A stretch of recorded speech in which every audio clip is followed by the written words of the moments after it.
si Rodrigo Lara llega a ser presidente de Colombia, ¿restablece las relaciones con Venezuela? Hombre, es que el modelo, la apuesta del gobierno Duque fracasó respecto de Venezuela. A ver, la diplomacia está diseñada, o la diplomacia sirve para poder hablar con el diablo. Es decir, la diplomacia no se inventó para hablar con el mejor amigo. La diplomacia entre naciones existe para poder hablar con el diablo, con el peor enemigo, y tratar de mantener unas relaciones pacíficas y estables entre naciones, que debe ser la prioridad número uno de cualquier gobernante. Acuerdo, un gobernante loco mete a su pueblo en una guerra y lo hace padecer sufrimientos. Un gobernante cuerdo busca mantener y priorizar los intereses de su país. La diplomacia sirve para eso, para hablar con el diablo. Y si ese diablo además comparte 2.000 kilómetros de frontera con nosotros, pues mucho más razón nos sirve hablar con el diablo. La apuesta del gobierno Duque fue básicamente a través del concierto que hizo en Cúcuta, en la frontera, y presionando o alineándose con Trump, de buscar un cambio de régimen en Venezuela. Lo que pasa es que uno logra como país un cambio de régimen cuando tiene un arsenal militar y un arsenal de sanciones económicas como Estados Unidos. Un país como Colombia no tiene la forma de presionar un cambio de régimen. Entonces, pues fracasó la estrategia y las sanciones norteamericanas llevaron a un empobrecimiento generalizado de Venezuela y no hubo cambio de régimen. Pero entonces, si Colombia quedara situado en donde está Uruguay, digamos que en abstracto, pues no podría alinearse en una posición a ultranza de empobrecimiento o de presión sobre Venezuela. Pero cuando uno tiene 2.000 kilómetros de frontera, pues la desventura de Venezuela, el empobrecimiento de Venezuela es el empobrecimiento de Colombia.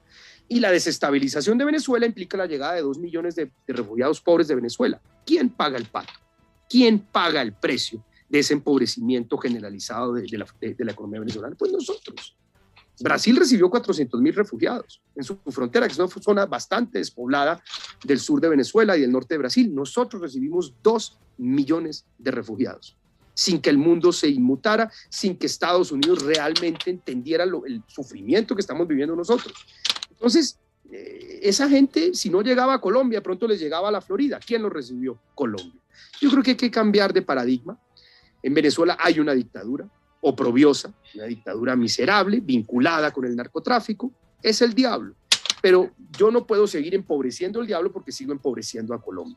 Venezuela ha sido históricamente el primer socio comercial de Colombia, absorbía nuestra producción industrial y perdimos básicamente un mercado de 30 millones de personas y hemos acelerado su empobrecimiento por estas actitudes, pienso yo, muy miopes y muy ciegas de este gobierno. Y además, si me permite para cerrar, ese empobrecimiento generalizado de Venezuela implica también el achicamiento de su Estado, del Estado venezolano, que se concentra ahora en funciones netamente represivas, es decir, en cómo enraizar una dictadura. Ese achicamiento del Estado venezolano es lo que permite al mismo tiempo que tenga muy poca presencia territorial y así no lo impida, pero si lo quisiera no lo podría impedir, pues facilita la presencia de todas las expresiones delincuenciales que hoy ejercen en el territorio colombiano y padecemos.